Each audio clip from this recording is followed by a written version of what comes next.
বিসমিল্লাহির রহমানির রহিম। আসসালামু আলাইকুম। আশা করছি সকলে ভালো আছেন। আলহামদুলিল্লাহ, আজকে অনেক বৃষ্টি। এই বৃষ্টির ভেতরেও একটা ট্যাঙ্কি ফিটিং করতেই হবে, খুব ইমার্জেন্সি একটা বিষয়, যার ফলে আমরা ভিজে ভিজে এই কাজটা ইনশাল্লাহ শেষ করলাম প্রায়।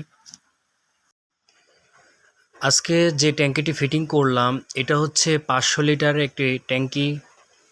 তো আমার ভিডিও কেমন লাগে, আমার কাজ কেমন লাগে অবশ্যই কমেন্টস করবেন। আসলে কমেন্টস না করলে কিন্তু বোঝা যায় না। আমরা যে ধরনের কাজ করে থাকি এটা হচ্ছে আমরা বিল্ডিংয়ের যাবতীয় কারেন্টের এবং পানির লাইনের কাজকর্ম করে থাকি, যেমন ট্যাঙ্কি ফিটিং, তারপর বাথরুমের প্যানের জন্য পাইপ বসানো এবং পানির লাইন করা, গরম পানি ঠান্ডা পানি।